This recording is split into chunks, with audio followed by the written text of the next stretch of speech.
Bismillahirrahmanirrahim. Assalamualaikum warahmatullahi wabarakatuh. Waalaikumsalam Waalaikumsalam warahmatullahi wabarakatuh. warahmatullahi wabarakatuh. Waalaikumsalam warahmatullahi wabarakatuh.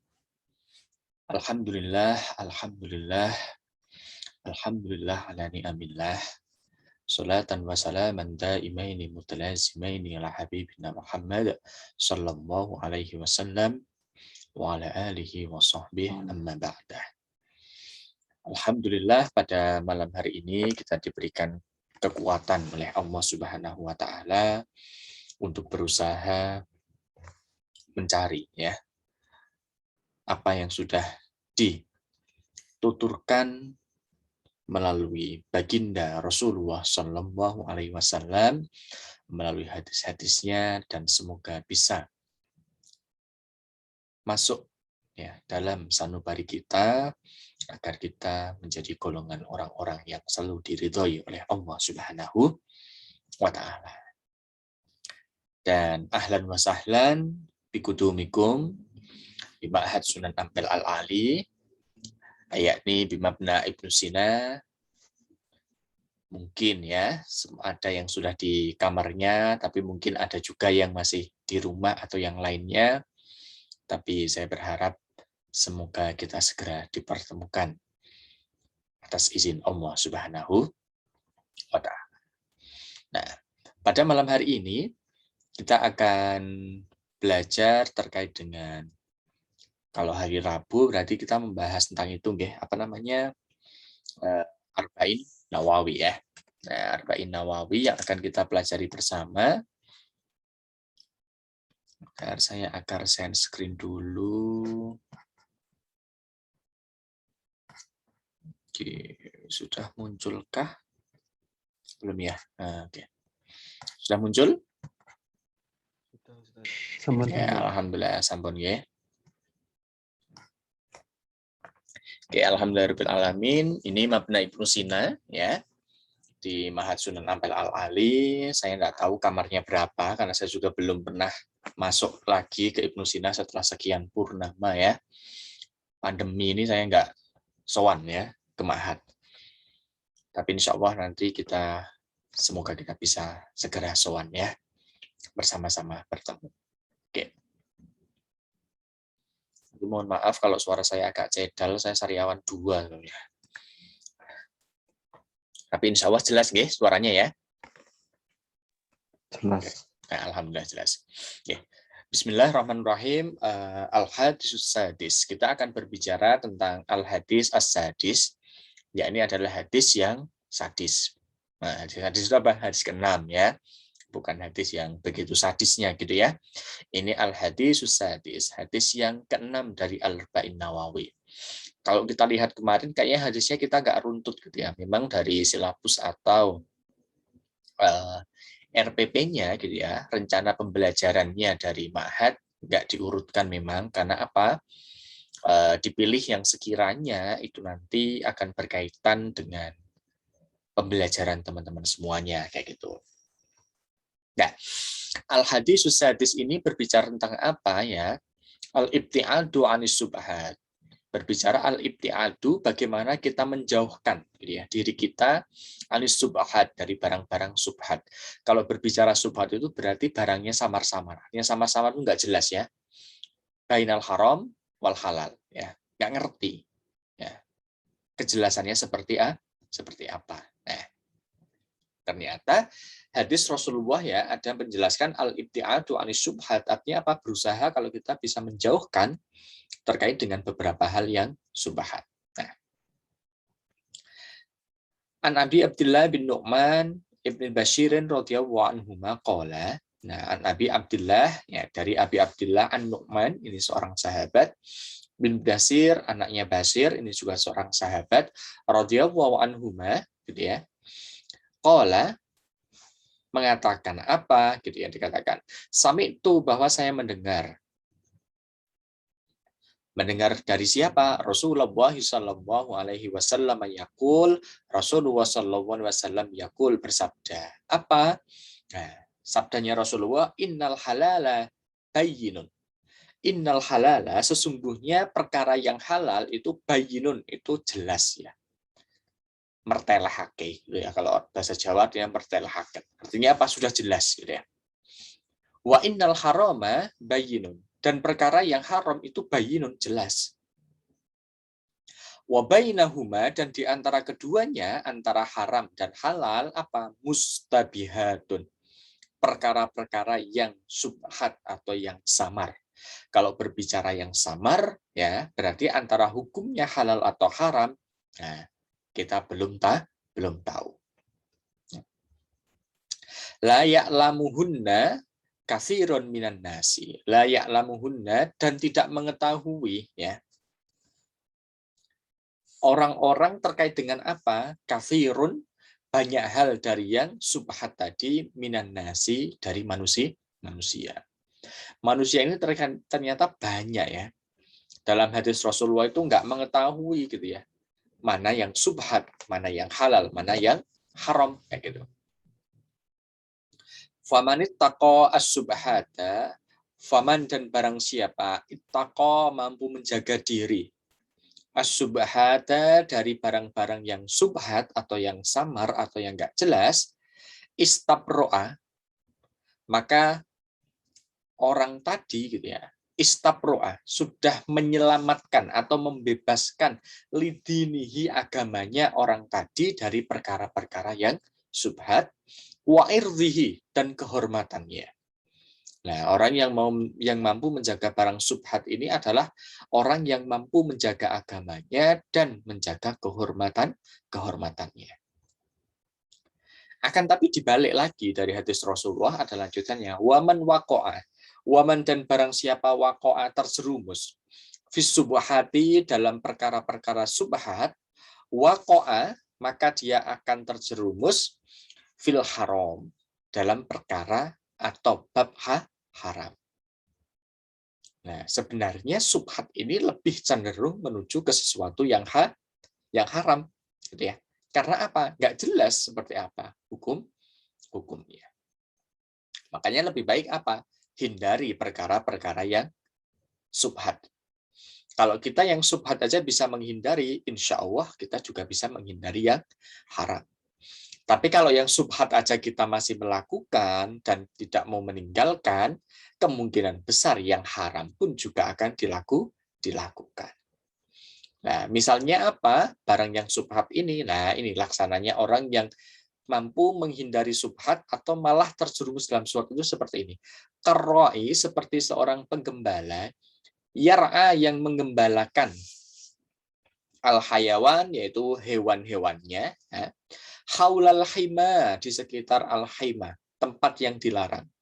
Kalau tempat yang dilarang ini berarti tempat yang enggak diperbolehkan untuk dimasuki, atau perbatasan lah, gambar kayak gitu ya. Atau kalau kita lihat daerah biasanya yang nggak boleh dilalui, mungkin kayak gitu ya, itu kayak yang dilestarikan, kayak cagar ya, cagar alam. Nah, al-hima itu bisa diartikan sebagai cagar ya, cagar alam. Artinya apa?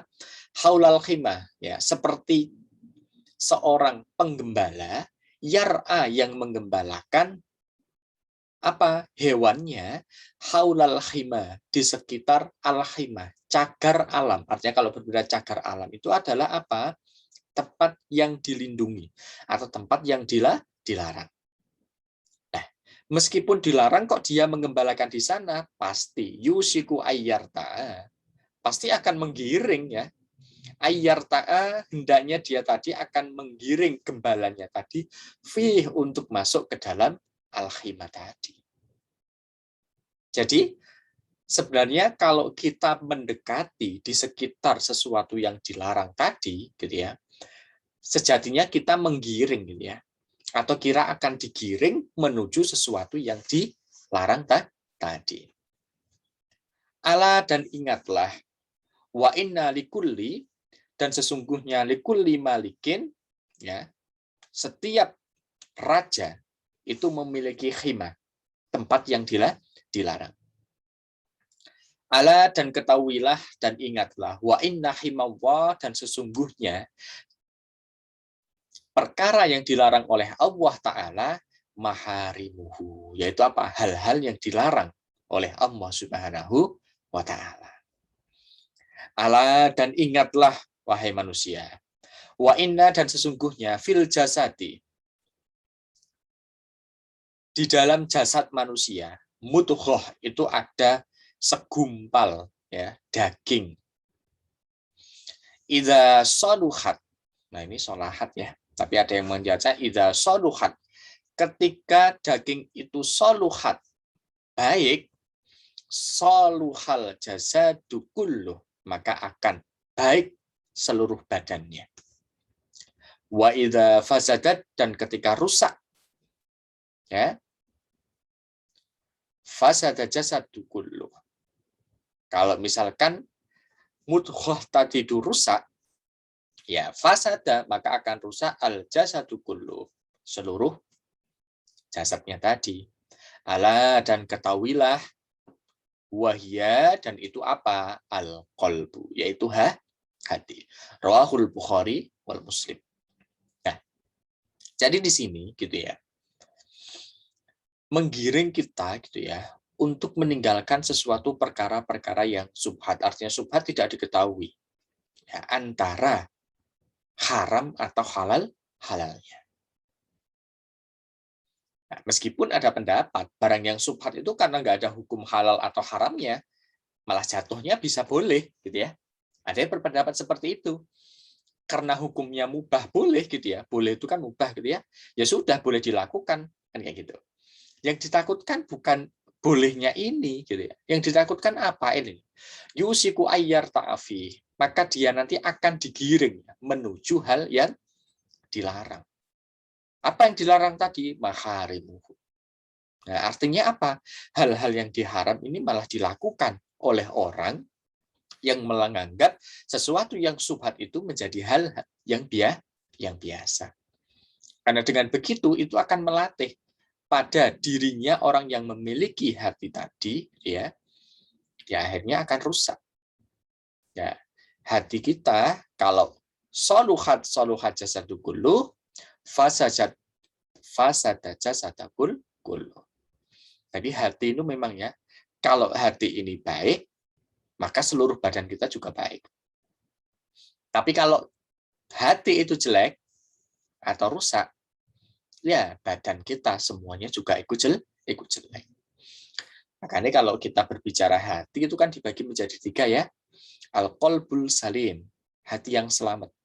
Yang selamat itu apa? Yang diridhoi oleh Allah Subhanahu wa taala. Nah, yang kedua, al-qalbul marid, hati yang sakit. Kalau kita berbicara sakit, kemungkinan masih bisa diobati dan bisa kembali sehat. Tapi yang susah ini yang ketiga, al-qalbun mayyit. Ya. Hati yang sudah mati, yang sudah keras. Kalau sudah mati, susah. Ya, namanya mati ya berarti kalau nggak kehendak Allah ya nggak akan hidup. Kan gitu. Nah, jadi jangan sampai gitu ya, kita memiliki al-qalbun mayyit. Jangan sampai hati kita mati. Ya kalau misalkan paling jauh-jauhnya atau paling tragisnya, ya kondisinya sakit Pak ya. Semoga apa? Dengan sakit itu, ya kita tahu bagaimana cara mengobati hati tersebut. Tapi terlebih-lebih kita mempunyai hati yang qalbun salim.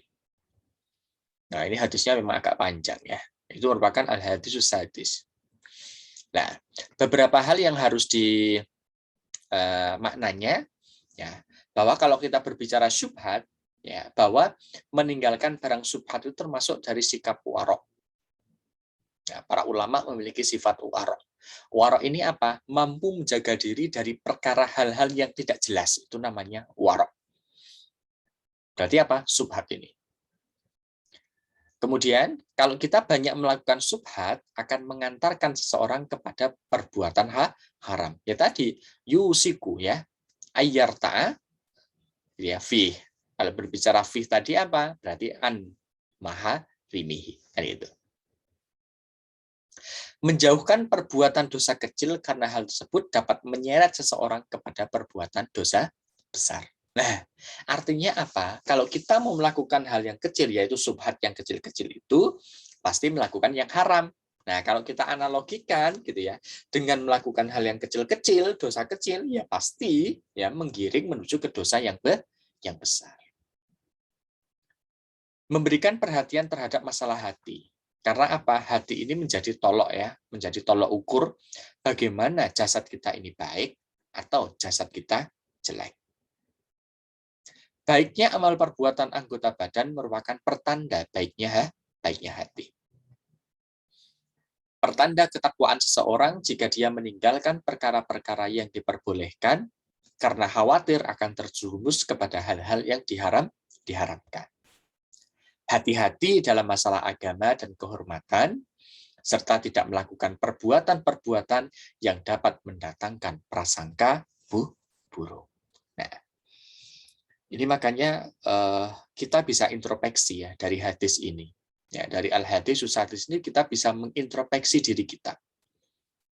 Kalau kita banyak melakukan maksiat gitu ya, maka kita boleh memikir ke belakang. Oh iya, jangan-jangan gitu ya, saya banyak melakukan perkara-perkara yang subhat. Makanya menggiring saya melakukan kemaksiatan. Nah, jadi apa? Kalau bisa kita punya pemikiran seperti itu, kita mampu muhasabah gitu ya, maka kita akan bisa menjalankan sesuatu yang baik. Nah, kenapa? Berusaha untuk meninggalkannya. Nah, ini dilanjutkan gitu ya. Nah, bahwa pertemuan ini kita hadisnya 2 karena ini sangat sinambung sekali. Ya. Al-hadisul asyir yaitu hadis ke-10 apa? Al-halalu sababun li ijabati du'a wa aklul haramu yamna'uha. Nah, al-halalu perkara yang halal ya. Sababun itu menjadi sebab ijabati du'a.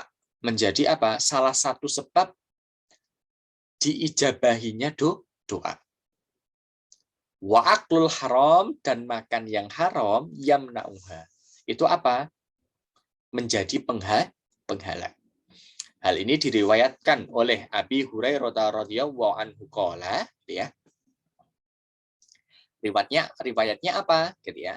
An Abi Hurairah radhiyallahu anhu qala Rasulullah sallallahu alaihi wasallam innallaha ta'ala thayyibun innallaha sesungguhnya Allah taala yang maha tinggi thayyibun yaitu baik.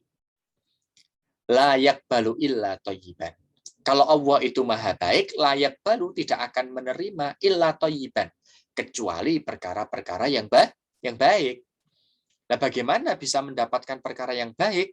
Nah, tadi ya, meninggalkan perkara-perkara yang subhat dulu agar kita bisa mendatangkan diri untuk menjalankan perkara-perkara yang halal. Karena kalau berbicara thayyiban gitu ya, nah, nanti akan menggiring kita menuju perkara-perkara yang halal. Wa innallaha amarul mu'minina bima amara bihil mursalin. Wa innallaha dan sesungguhnya Allah amarul mu'minin memerintahkan orang-orang mukminin bima amara bihi. Dengan apa? Yang telah diperintahkan ya. Bihi dari perkara tadi al-mursalin yaitu kepada siapa? Para utusan Allah Subhanahu wa ta'ala. Siapa utusan Allah Subhanahu wa ta'ala? Para rasul-rasulnya kan gitu ya. Nah, kalau kita berbicara rasul-rasul Allah, yang wajib kita ketahui jumlahnya 25. Gitu. Kalau kita lihat di sini bahwa yang kita ikuti syariatnya Nabi Yuna Muhammad sallallahu alaihi wasallam. Gak usah ngikuti syariat yang sebelumnya, artinya apa? Gak usah bingung-bingung, karena apa? Kita disempurnakan dengan adanya syariat Rasulullah sallallahu alaihi wasallam. Nah, hal ini pun ya dituangkan dalam firman Allah Subhanahu wa taala, faqala ta'ala, maka Allah berfirman, bismillahirrahmanirrahim, ya ayyuhar rusulu kulu minat thayyibati wa'malus shalihat. Ya ayyuhar rusulu, wahai utusan-utusan Allah. Rasul ini jamaknya rasul ya. Kalau berbicara rasul berarti para rasul. Kulu, makanlah kalian semuanya, wahai para utusan Allah, minat thayyibat, dari hal-hal yang baik. Wa'malu, dan berlakulah atau melakukan perkara, wahai para utusan-utusan Allah, sholihan, perkara yang bagus. Wa qala ta'ala, ya ayyuhalladzina amanu kulu min thayyibati ma razaqnakum. Ya ayyuhalladzina amanu, wahai orang-orang yang beriman. Nah, ini khusus orang-orang yang beriman ya. Kulu, makanlah kalian semua, wahai orang-orang yang beriman, min thayyibat, dari makanan yang baik, yang halal, yang suci, ma razaqnakum, apa yang telah kami rizkikan kepada kalian. Nah, jadi harus dicek makanan kita itu halal atau haram, gitu ya. Jangan sampai gara-gara makanan itu haram menyebabkan kita terjerumus ke dalam hal-hal yang tidak diridhai oleh Allah Subhanahu wa ta'ala. Nah, hadis ini ada cerita ya. Tsumma dzakara ar-rajula yutilu safara ashatha ahbar. Ya. Tsumma dzakara ar-rajula, kemudian Rasul menyampaikan, bercerita. Ar-rajula, ada seorang laki-laki, yutilus safara, melakukan perjalanan yang panjang. Perjalanan panjang ini apa? Perjalanan jauh, gitu ya. Tandanya apa kalau sudah melakukan perjalanan jauh? Ashasha, ya, kumel, ya. Makanya kalau kalian tidak mandi itu berarti kategori orang yang ashas, ya, kumal gitu ya. Selain itu ahbaro, rege, ya. Ahbar itu kalau bahasa kerennya rege. Rege itu rambutnya dawul-dawul, gitu ya. Akhbar diambil dari kata hubar. Hubar itu adalah debu, ya. Kalau rambut kalian tuh penuh dengan debu, yaitu ya rege itu ya. Al-ahbar itu namanya adalah kondisi orang-orang yang rege, ya. Makanya hati-hati ya.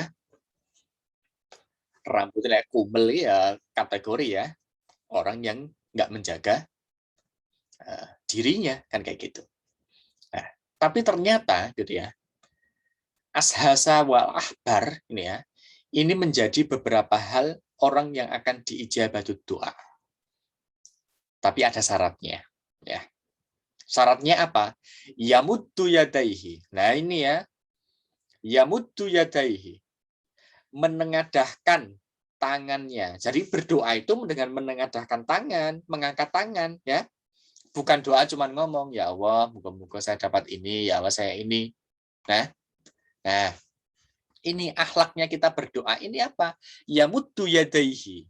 Dengan cara apa? Kita menengadahkan tangan ilas sama ke langit.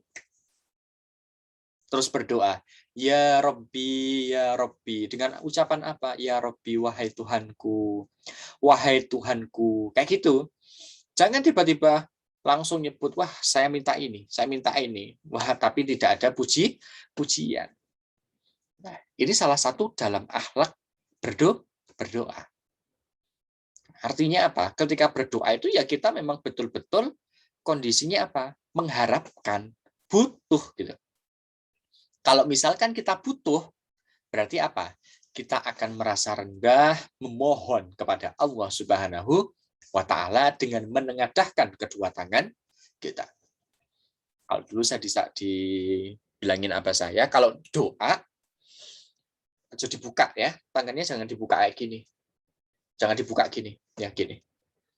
Ya meskipun ada yang berbuat dibuka gini boleh gitu ya. Kalau apa saya dawuhnya, jadi buka, tutup. Biar apa?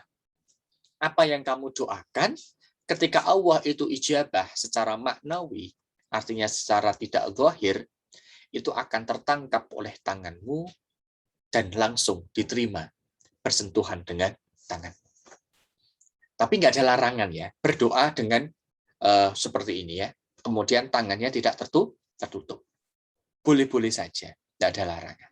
Ya, ini cuman dawuh apa saya. Jadi ya, apa salahnya saya mengikuti apa yang sudah menjadi perkara yang dilakukan oleh abah saya. Saya ikuti aja kayak gitu.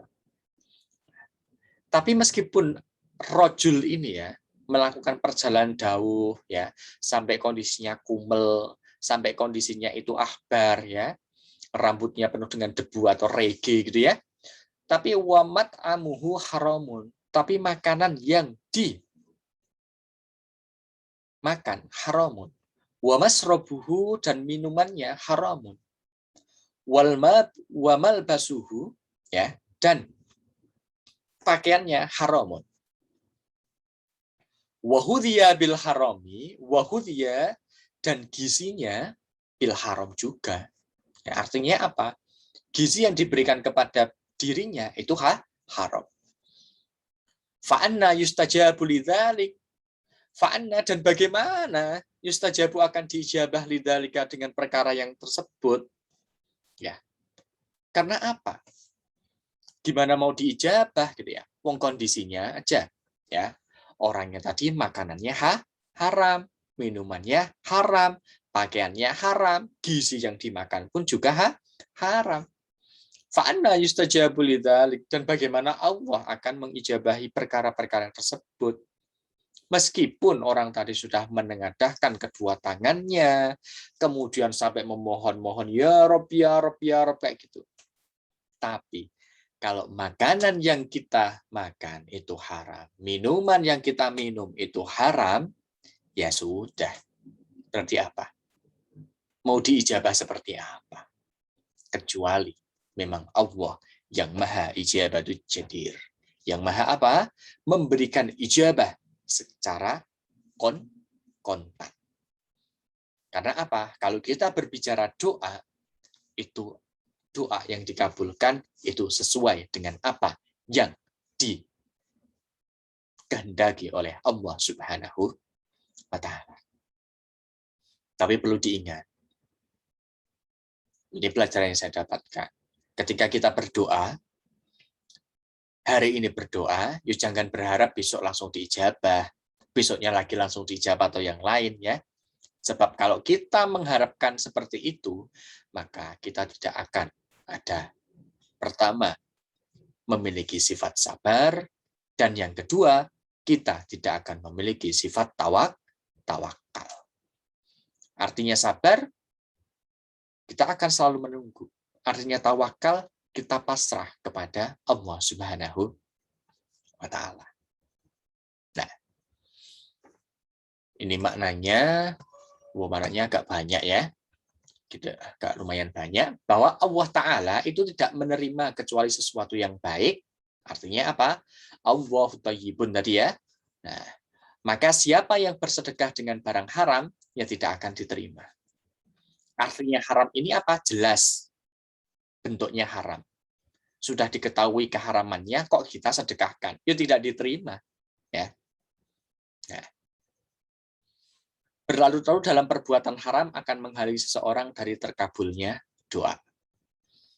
Orang yang maksiat tidak termasuk mereka yang dikabulkan doanya, kecuali, nah ini ada kata kecuali ya, mereka yang Allah kehendaki. Nah ini mungkin beda kasus ya.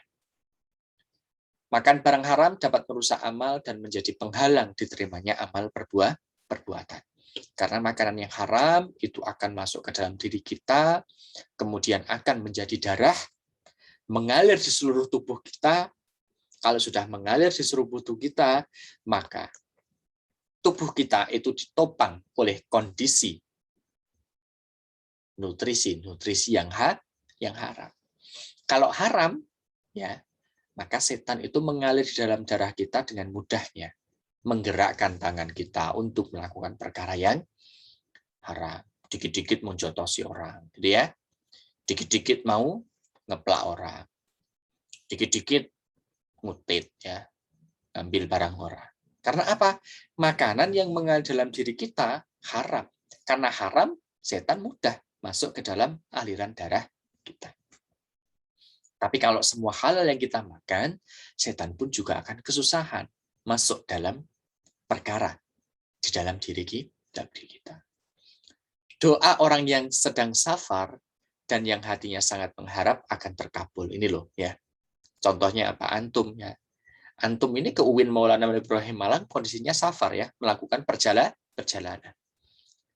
Tapi kalau hatinya tidak baik, ya jangan berharap doanya dikabulkan cepat. Ya, ini kesempatan bagi kita semuanya yang melakukan perjalanan ke UIN, ya, mencari ilmu, ya, pindah tempat dari rumah ke Malang, Tujuannya apa? Untuk, gitu ya, mencari ilmu. Ya sudah, kondisinya ini safar. Insya Allah segera dikabulkan oleh Allah Subhanahu wa Ta'ala. Nah, beberapa hal ya ini akhlaknya, gitu ya. Beberapa sebab yang dikabulkan doa dari hadis ini, kalau orang tadi melakukan perjalanan jauh, kondisi yang bersahaja, pakaian dan penampilannya ya dalam keadaan kumal dan berdebu, ya artinya apa? Kita berdebu sama kumal tidak masalah, kayaknya. Artinya apa? Yang penting apa? Pakaiannya itu halal, bukan pakaian yang haram. Mengangkat kedua tangan ke langit, meratap dalam berdoa. Dalam berdoa itu apa? Ya Rabbi, ya Rabbi, ya Rabbi. Ya. Keinginan kuat dalam permintaan. Mengkonsumsi makanan, minuman, dan pakaian yang halal. Nah, artinya apa? Jangan sampai dalam diri kita, gitu ya, itu ada barang haram yang menyebabkan doa ini tidak langsung tembus kepada Allah Subhanahu wa Ta'ala. Nah, ini loh yang menyebabkan susahnya gitu ya, terkabulnya doa kita di hadapan Allah Subhanahu wa Ta'ala. Ya. Oke, mungkin itu. Nah, saya akan stop screen dulu. Nah, saya akan bercerita. Mungkin teman-teman tahu ya, kisahnya Syekh Abdurrahman bin Adham. Mungkin ada yang tahu, mungkin ada yang belum ya. Kok Abdurrahman? Ibrahim ya, Syekh Ibrahim bin Adham. Nah, Syekh Ibrahim bin Adham ini adalah salah satu walinya Allah Subhanahu wa Ta'ala yang kalau berdoa itu cuma menengadahkan tangan gitu tak ya. Langsung dijabah oleh Allah Subhanahu wa Ta'ala. Nggak usah sampai ya Rabbi, ya Rabbi, ya Rabbi, Allah, nggak usah kayak gitu. Tapi cukup dengan apa? Menengadahkan tangan saja itu sudah dijabah oleh Allah Subhanahu wa Ta'ala. Dikarenakan apa? Makanan yang dimakan oleh Syekh Ibrahim bin Adham semuanya halal.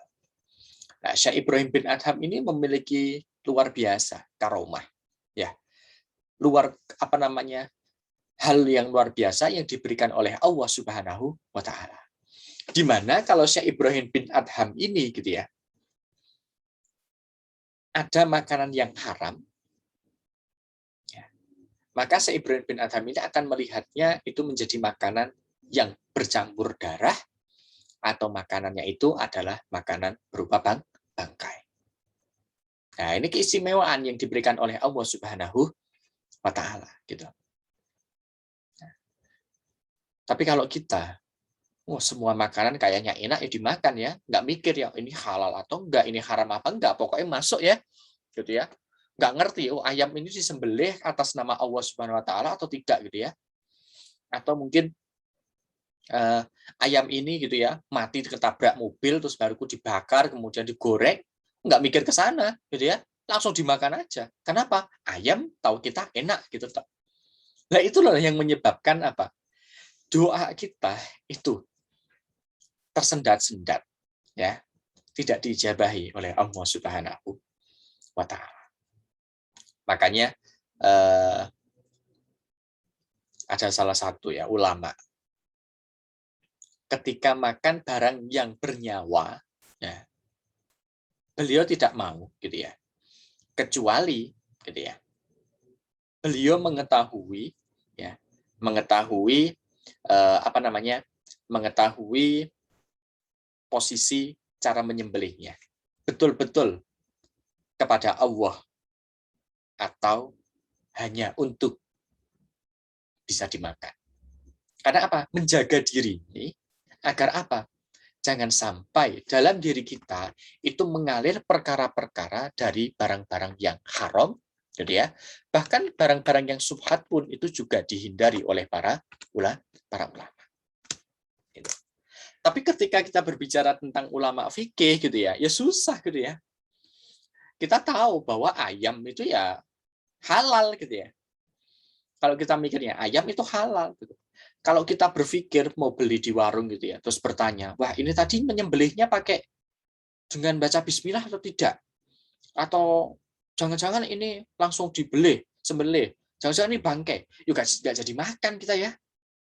Nggak jadi makan kalau gitu, malah kalau banyak pertanyaan. Kayak gitu. Terus bagaimana gitu ya. Nah, perdebatannya ada para ulama fikih, ya sudah, kalau jelas itu dohirnya halal, kita positif aja. Halal, artinya apa? Ayam itu halal, halal sudah, kayak gitu. Nggak usah mikir gini nyembelihnya gimana, kemudian ini mungkin ayamnya ini habis hasil curian atau bukan gitu ya. Ayam ini apa namanya proses dari apa? Nggak usah mikir ke sana. Yang kita tahu gitu ya, bahwa ulama secara fikih